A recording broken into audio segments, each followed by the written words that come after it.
said a lot about the role of the media in a so-called democracy. I'm wondering how you see the role of our educational system, what it's doing right now, what forces are driving it, and what constraints are on it, and how should it operate? Mm-hmm. Well, I quoted the Trilateral Commission view of the educational system, namely it's a system of indoctrination of the young. And I think that's correct. It's a system of indoctrination of the young. That was the way the liberal elites regard it, and they're more or less accurate.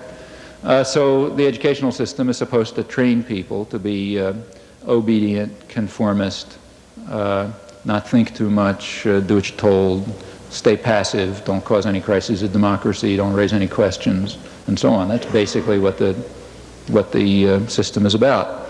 Even the fact that the system has a lot of stupidity in it, I think, has a function. You know, it means that people are filtered out for obedience.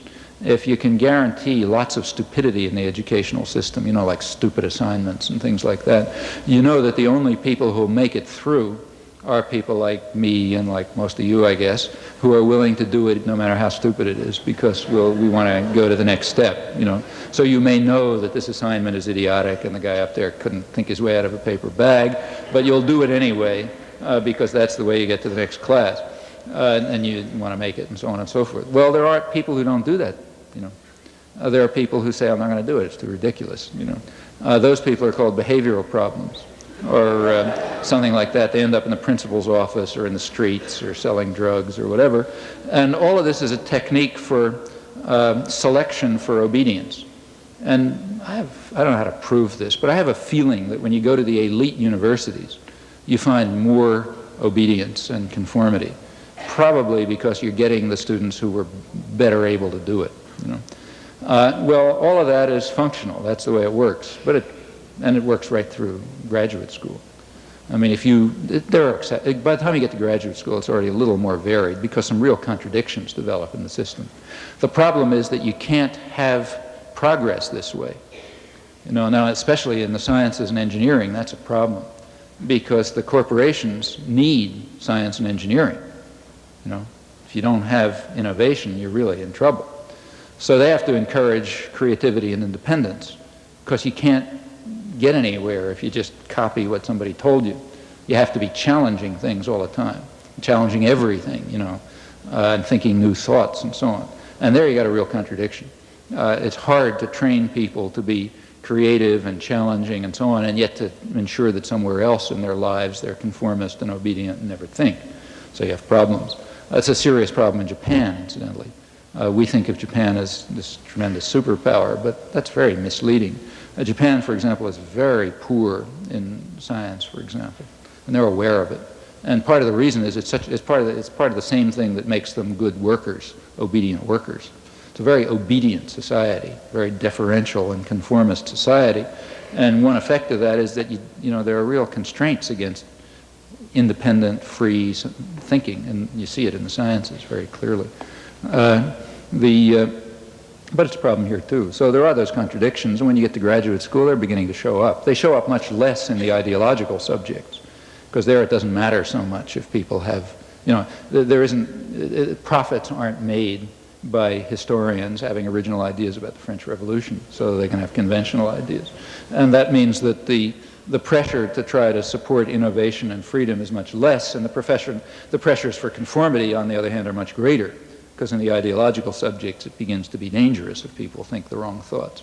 It's not so dangerous if they have new ideas about physics.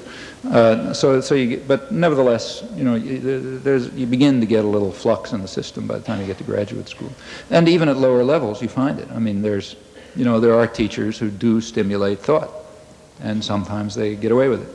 And all the way through, you know, if people are learning things, you just can't control, you can't make them just regurgitate what they heard.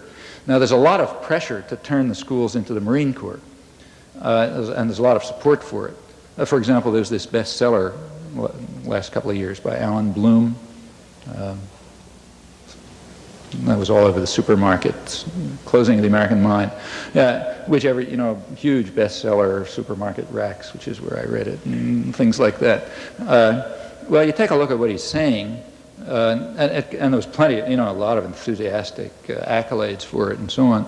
He was saying that a couple of us smart guys will decide what the great thoughts are, and every student will memorize them, and that's education. Okay. Well, that's a way to turn people into pure automata. Even if they happen to pick the great thoughts, there is no way less likely to get anybody to think about those thoughts than to make that the curriculum. That finishes them off, and I think that's the purpose, really.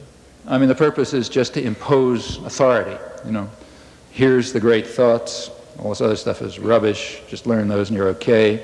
I'll pick them, you memorize them. That's basically the line. Now, of course, that's the opposite of education. That's the way you study Talmud or something like that.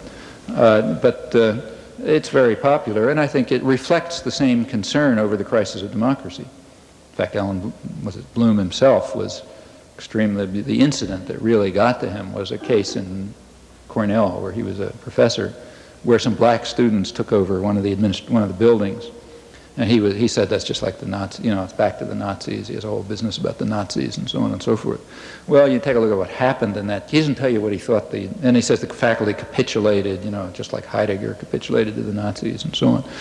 What actually happened, if you look back, is that there were real grievances. Undoubtedly, the students shouldn't have done what they did and go into the building with guns and so on, but it was settled very amicably. It was settled amicably, nobody was killed. The grievances were to some extent dealt with, and the net result was better than it was before. Well, he doesn't tell you what he thought they should have done, but it's sort of implicit. I guess they should have bombed the place or something like that. But that's what really set him off. And in general, what set many people off was the 60s are now described in the literature as if it was a time when students were running around burning libraries and destroying the foundations of civilization and so on. What was actually going on is they were asking questions. They were raising questions. They were looking into things that people hadn't looked into before. They were not just obedient.